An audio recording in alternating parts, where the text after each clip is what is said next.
Assalamualaikum warahmatullahi wabarakatuh. Assalamualaikum warahmatullahi wabarakatuh. Apa pembukaannya saya lupa ya. Oh ya, hidup itu untuk mendorong. Hidup bukan seperti yang kita inginkan.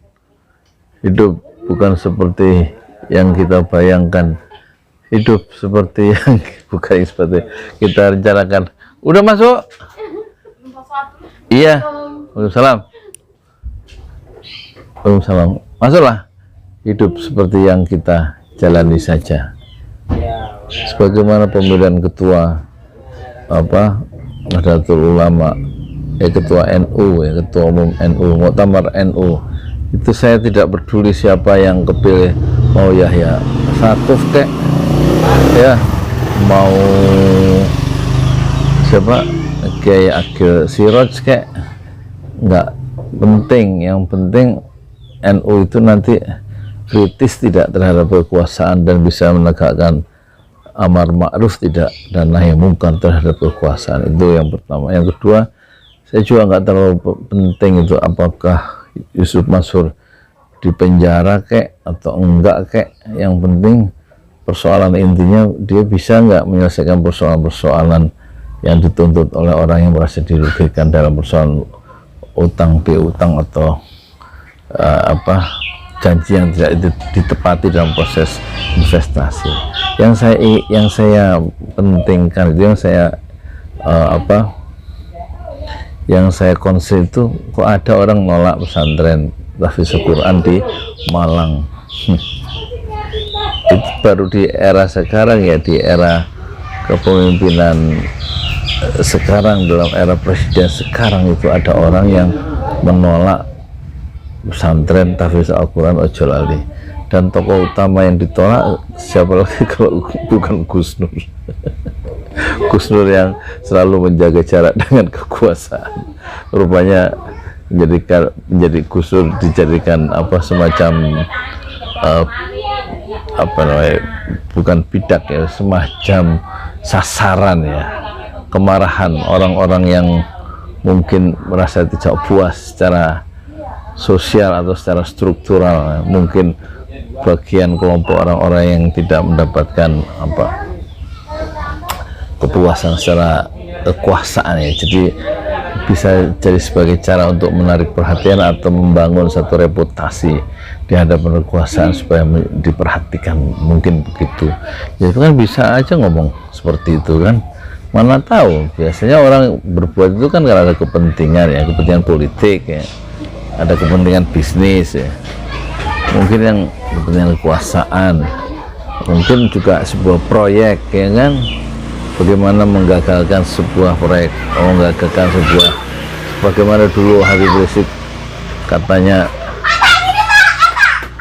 itu ada proyek besar asal bisa membubarkan HTI, dan Habib Rizik kan nggak mau ya nggak.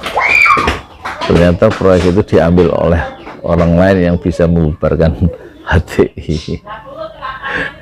Dan sekarang ada proyek yang agak sukar ini dituntaskan. Gus Dur itu dia licin, teguh, istiqomah dan berani, itu Gus Nur ya. Dan masalahnya lagi, Gus Dur itu orang yang berdaulat ya, nggak pernah makan uang dari partai manapun. Itu persoalannya ya. Jadi susah untuk ditaklukkan ya. Kalau yang mencoba menaklukkan Gus Nur sih ya, kita tahu uangnya dari mana, misalnya begitu. Jadi saya juga nggak terlalu penting sebenarnya terhadap orang yang mau memotong ya kaki Gus Nur di lapangan. Tapi yang saya persoalkan, kenapa ada orang menolak sebuah kemuliaan, yaitu orang yang ingin membangun tahfiz Al-Quran, suatu pendidikan Islam yang berbasis tahfiz Al-Quran, itu bisa berusaha untuk disingkirkan ya dari sebuah kawasan, padahal ini negeri-negeri yang mayoritas muslim ya. Mungkin semacam ada anomali, atau memang masyarakat kita ini sedang sakit ya. Tapi kalau memang masyarakat kita sedang sakit, itu moga-moga kita tetap sehat ya. Dan lebih baik kita punya rencana sendiri ya. Kita doakan moga-moga Gus Dur mengikuti ucapan dari Habib Rizik Syihab, yang Habib Rizik Syihab berkata, berjuang itu penuh dengan fitnah, kukuhkanlah hati agar tidak mudah patah, agar tetap istiqomah fi sabilillah. Itu ucapan dari Habib Rizik Syihab yang sekarang menanggung take risk, dia menanggung risiko dari perjalanan dakwahnya yang gagah dan berani, yaitu Habib Rizik Syihab. Dan kita harapkan Gus Dur lebih gagah dan lebih berani dari Habib Rizik Syihab.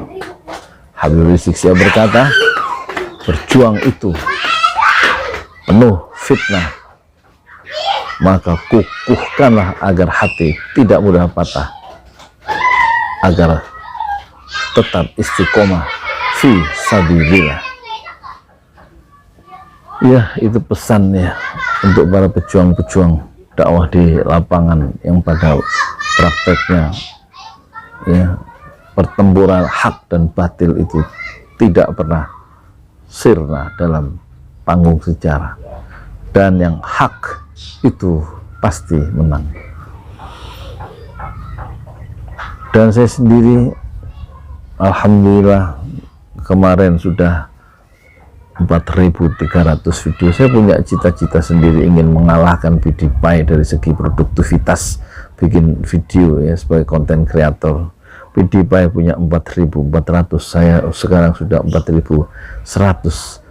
1 bulan atau setengah bulan atau 1 minggu lagi PewDiePie dari Swedia, itu PewDiePie, PewDiePie, PewDiePie akan saya lewati, dan saya akan menjadi YouTuber paling produktif di semesta.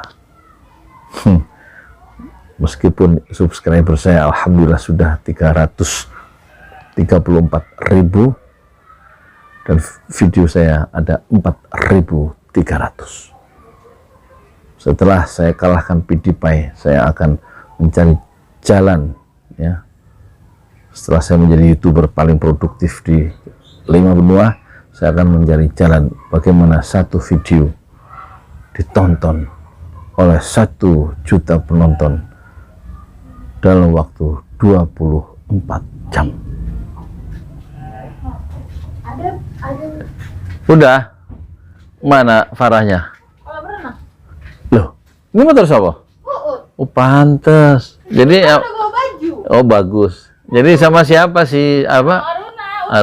Oh, ini siapa ini?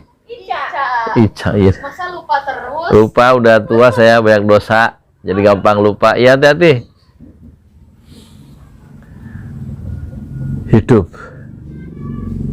itu untuk mendorong. Hidup tidak seperti yang kita inginkan. Hidup tidak seperti yang kita bayangkan. Hidup tidak seperti yang kita impikan. Hidup tidak seperti yang kita imajinasikan.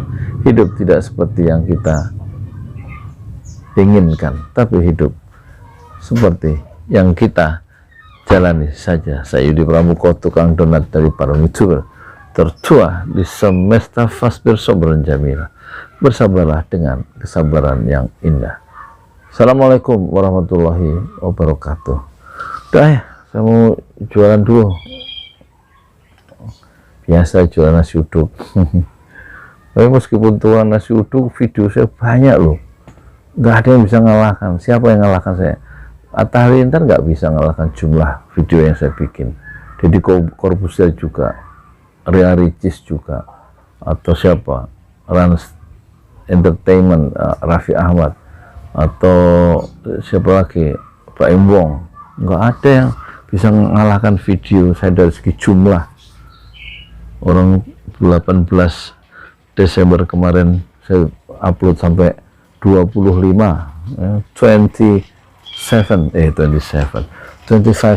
videos 25 rek, akeh loh 25 itu.